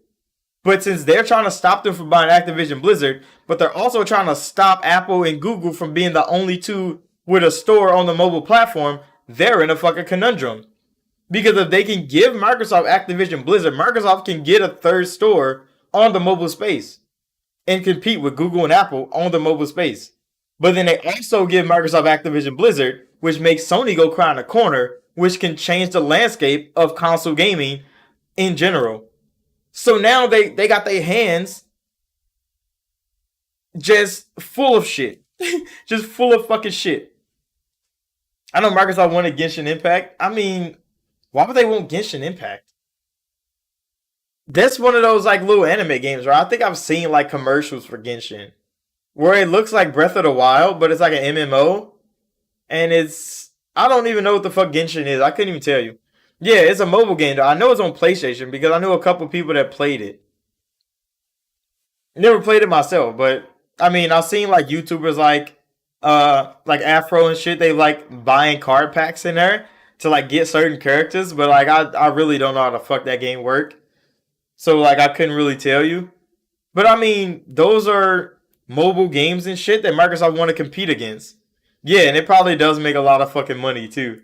Because I think Afro was like he spent like a couple bands on fucking Genshin Impact on two different accounts, bro. He did it on two different accounts, which is fucking crazy. I mean, he's a YouTuber. He makes plenty of fucking money, so he can waste it.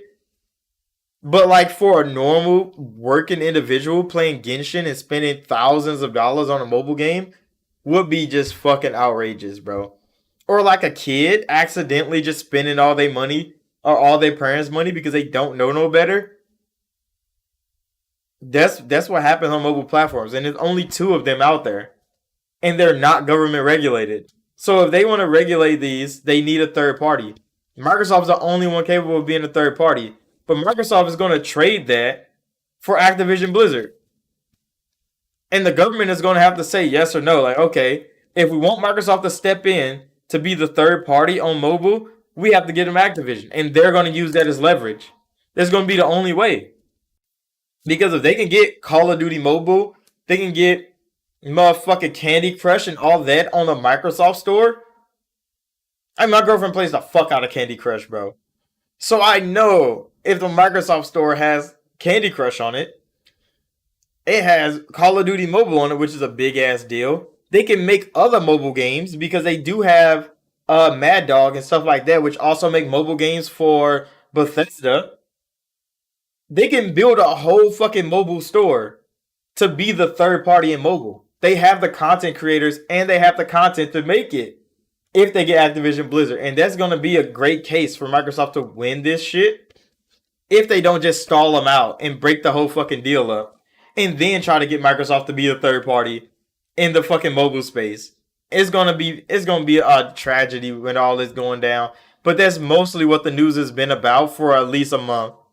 Activision Blizzard news after Activision Blizzard news. There's been talks that Game Pass is at 30 million subscribers now, which is a wild ass number. 30 million subscribers, even for $10, bro.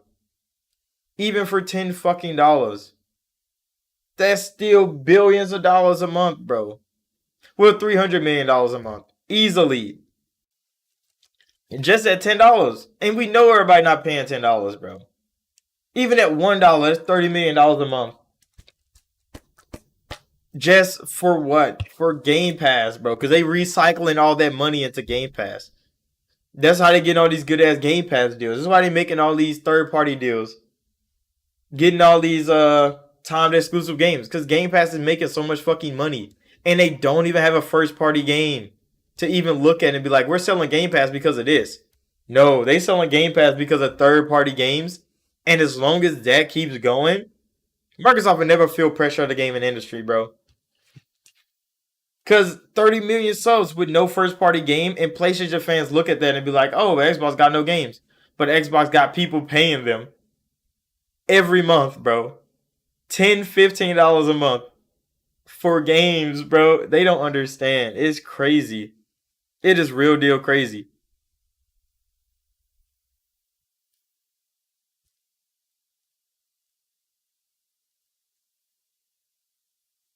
You said, hypothetically speaking, let's say the deal gets blocked. How big of a party do you think Sony peeps gonna throw? I mean, a whole lot of Sony fanboys that don't want Microsoft to buy Activision Blizzard are probably gonna be churned for like a day.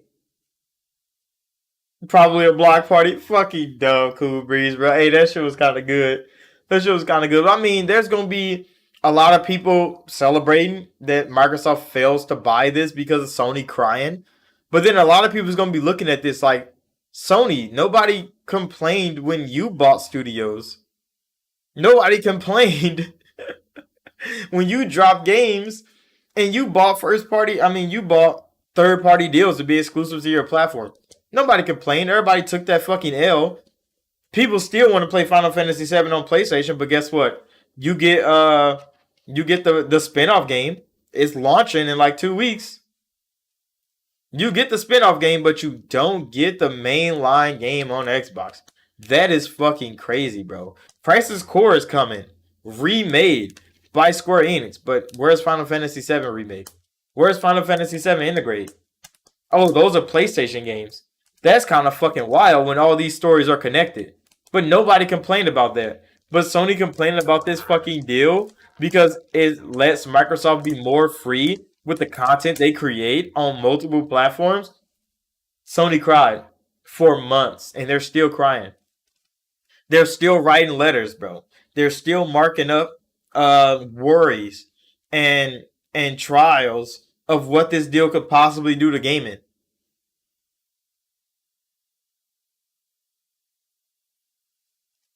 I swear, yeah, Game Pass is really running all these numbers up, and it's not even close to anything they want. Microsoft's still growing Game Pass. They literally came out and said it. Like Game Pass stopped growing on console, but it's still gradually growing on PC. But the more consoles they sell, the more people they could try to get into the Game Pass ecosystem. So they trying to sell more consoles. They need content for that, of course. So they gotta buy more content. They gotta make more content. They gotta produce more content. And this is the driving force for why Game Pass numbers are still gradually rising. And they're still trying to get people into the ecosystem. This shit is not even peaked yet. It's only been 2 years of the Xbox Series X and S. And it's already at 30 million. Give it 2 more years and I'm actually dropping some first party content, some good quality first party content with all the third party deals that they could possibly fucking make. Game Pass is gonna keep fucking booming. And it's still gonna make a whole lot of fanboys upset. But I mean, nobody's stopping you from buying the Game Pass or buying the game that you want. Game Pass is just a simpler way to approach gaming. Because literally, I could chart that up into the budget easily as hell. Because people are like, oh, you're paying $180 a year to rent games. Yep. But if I pay $180 a year for everything Xbox has to offer and third party deals that I might like, why the fuck would I do anything else, bro? If Sony bought all three of Sony's first party games, they already spent 210 on three Sony exclusive games this year. If they bought all three of them, you know Sony fans don't buy games. Not for real. Sony themselves know Sony fans don't buy games. But figuratively, hypothetically, if they actually did buy all three Sony exclusive games, they would have spent $210 already. I would have spent 180 this year and got Persona 5 and got Plague Tale Requiem and got Pentiment, bro, and getting fucking High on Life in a couple weeks. Monster Hunter is coming. Fucking Atomic Heart is still coming. There's so many games down the fucking pipeline, and like Star Wars is little Lego Star Wars is coming in there. There's so many games, bro. I mean, Game Pass right now is definitely gonna be the best it could ever be because it's gonna get more expensive and people are gonna cry about it when it does. But Game Pass for $10 is peak. There's nothing low caliber about Game Pass for $10 a month. There's nothing low caliber about Game Pass. So people can cry and whine all day, but there's not a single downturn to Game Pass. I've enjoyed more games in Game Pass than I have in all of gaming because when I was young, I didn't have money to buy a lot of games. So legit, I got one or two games a year, maybe, and I played them bitches and I played all my old games. When I got older, I started buying games. I didn't buy a lot of games. Why? Because I didn't like a lot of games. I didn't want to buy that game and not like it. So I didn't buy that shit. Now I've been playing so many fucking games. There's games I look at it dropping Game Pass. I go play that shit for a little bit. If I don't like it, that's fine, bro. There's plenty of shit to play. Hella shit is dropping the Game Pass every fucking day, bro. So like I've played more games now for $180 a year than I used to get in all of my time in gaming, getting two games for $60 a year.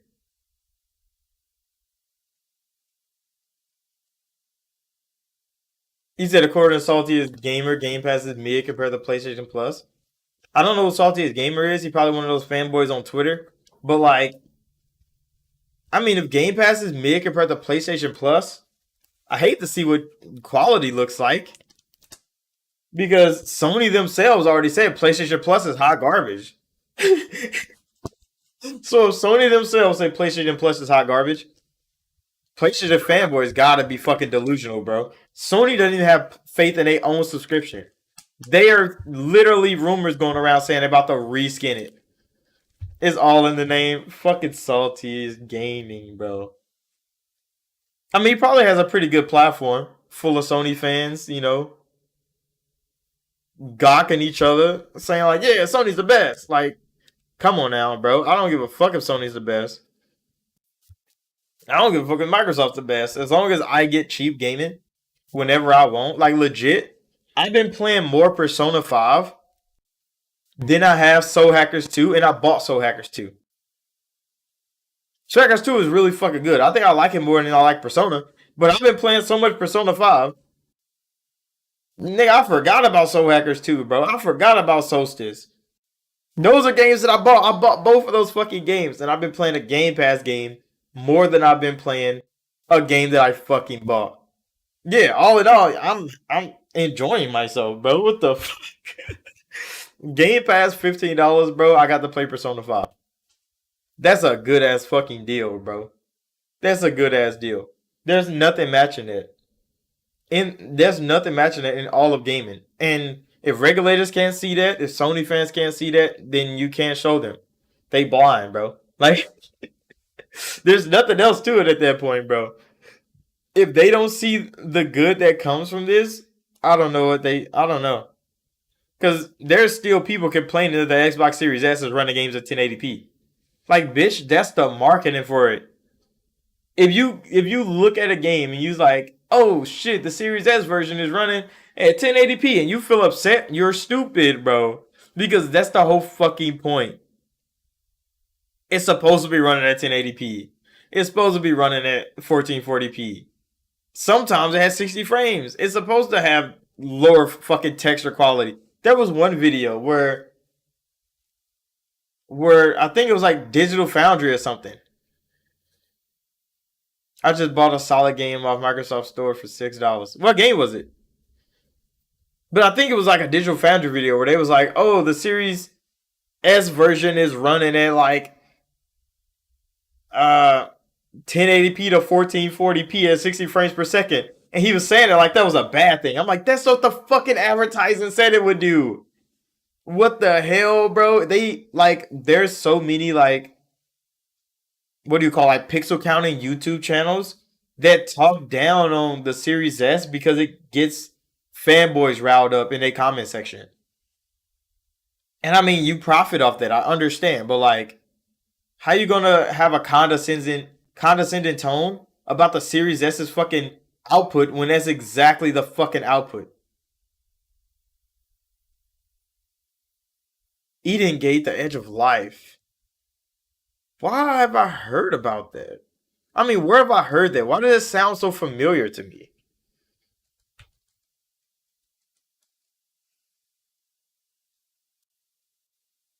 It's a book, isn't it?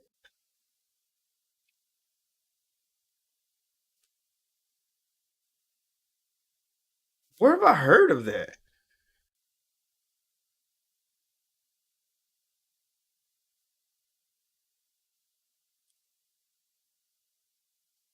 I can't remember.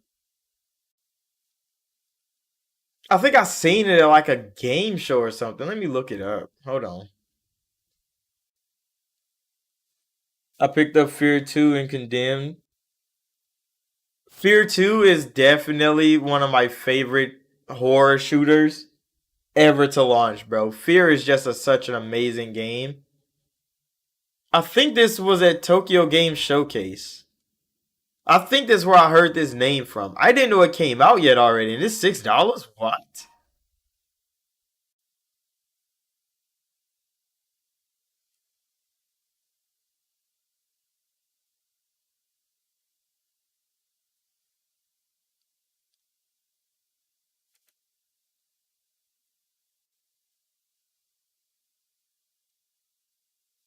Is it a horror game?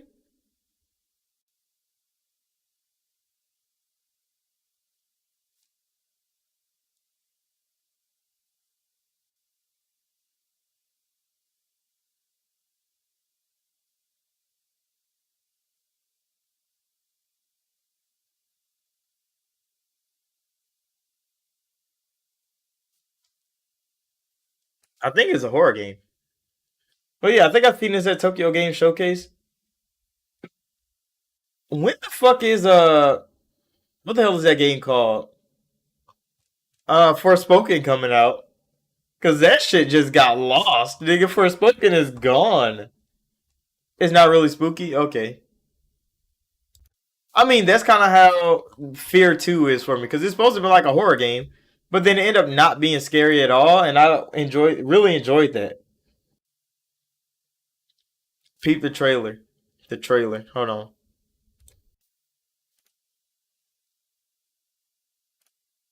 Review trailer.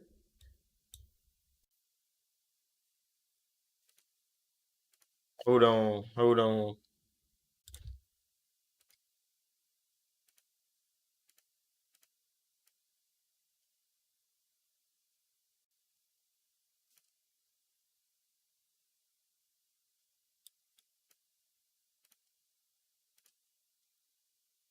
All right, let's see this trailer. What am I running this in? Put it in 4K.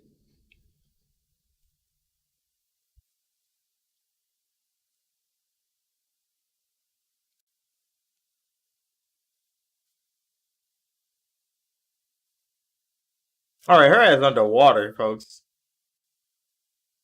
Oh, she was dreaming.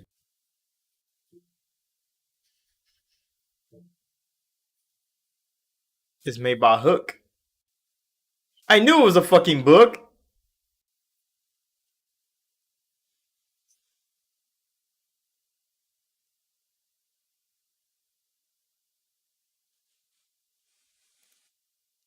That trailer was hella fucking short, bro. I need more. That's not enough. I need more. That trailer kind of got me interested. High key. Oh, this is the same fucking trailer. Why is that trailer so short? I didn't learn anything about the game. It looks pretty good, kind of like Resident Evil 2,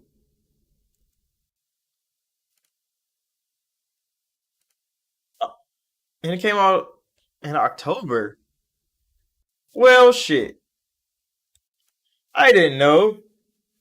It's not a book. Is it not a book? I swear I've seen this name as a book, bro. You said Mad Isolation though. So is it one of those games where like you're alone the whole time, but it just like the atmosphere is what's scary about it? Because those games do fucking scare me, kind of. You said check the launch trailer. God damn it! Was that not the launch trailer? Oh, that was the reveal trailer. Oh fuck. Okay, hold on.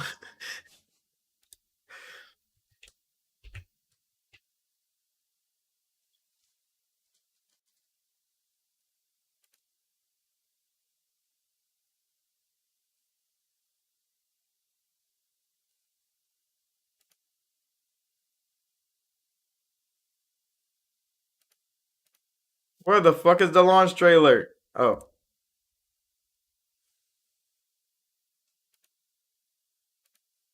I mean this bitch still only like 1 minute long. It's still hella short.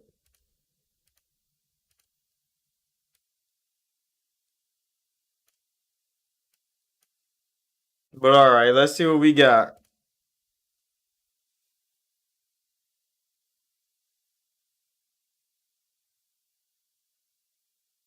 Is this in 4K? Nah, this bitch only go to 1080p. Trash.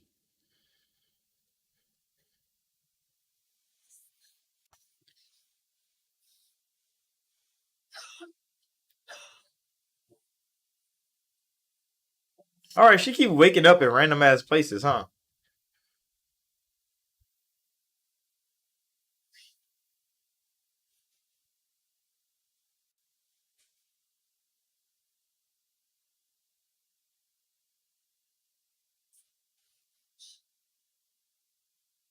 It's your fault. Is this all in her head, bro? Tell me right now, bro. Is she in a coma? I got a feeling she's comatose right now, and she's dreaming about all this shit.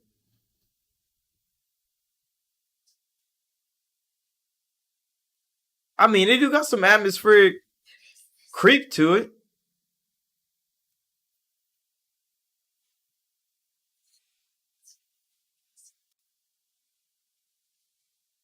Oh, that's fucking weird. I hate when it has weird ass shit like that. Pick it up for only $10 after all. I mean, it doesn't look like a bad game, but I swear, cause that sign saying it's all your fault. I swear this is like a psychological horror game. She's probably dreaming this whole thing. She probably got in an accident or something.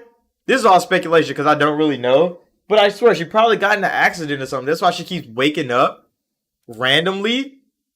But she probably got in an accident and she's dreaming about all this shit because something bad happened. So she's reliving trauma in these weird ass sequences. I think this is how the game is gonna fucking go, bro. I'm not even gonna fake it. I'm kind of seeing that's kind of the trend. That's kind of the vibe I'm getting from the game.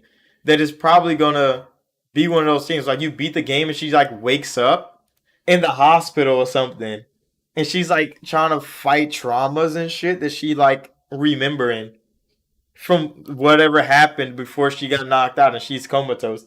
That could be it. You got to play this game. You said while playing it, I'm surprised how smooth it run. It looked like it was running at a good 60 frames in the little trailer. I mean, the trailer was 4K 60, but like when she was like mantling and stuff like that, it didn't look like it was like poorly animated or anything like that. She was like picking things up, moving carts and stuff. It didn't look like it was a sluggish game. Cause you know how like Dark Pictures sometimes when they like pick shit up, it's all kind of jank when you try to like do things with it. That game didn't look like it had jank to it like that. It might have a little bit because you know it's an indie studio. They're trying to make their first game, stuff like that. But it didn't look like it was gonna be running bad. It said it's on Xbox. I wonder how much it is on Xbox. I'm about to look it up. Xbox.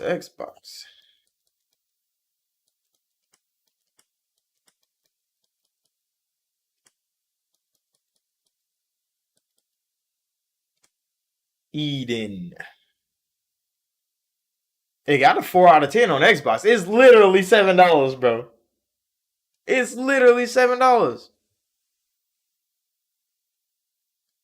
That's really wakes up in an abandoned hospital full of questions. Experience Mia's emotional journey in the incredibly desolate city of Eden's Gate, unravel mysteries and memories and occupied emotional voiceover performance and breathtaking score, critically acclaimed composer.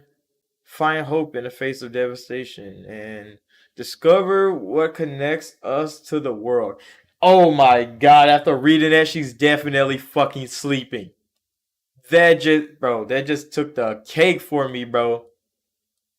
After reading the game description, this game looks really good too. I wonder if it's running at like 4K.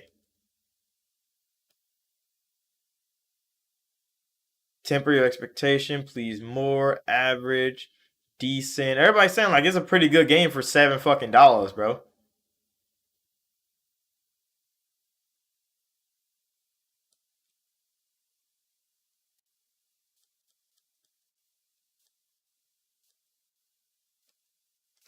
But I mean, yeah, it looks pretty good for $7. It doesn't look bad. I might have to make a video in that game, high key. I might fuck around and fuck around and get it and play it a little bit. Cause hey, horror games be scaring the fuck out of me though. Have you been seeing me play Scorn? I be scared, nigga.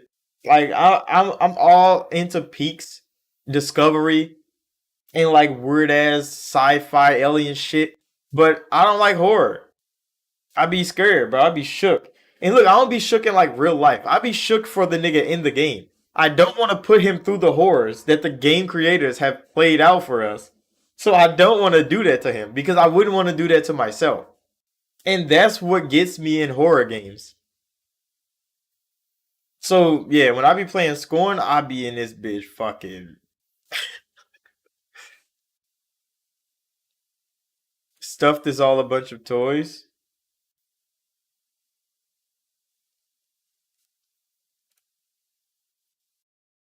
Shit, my bad.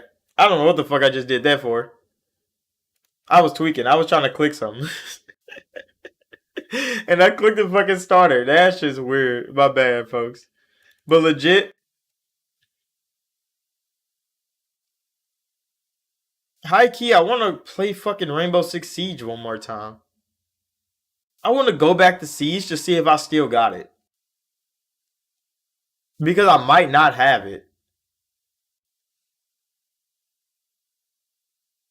Need for Speed Unbound is $70, bro, and it's not worth it. From what I heard, it's not worth it.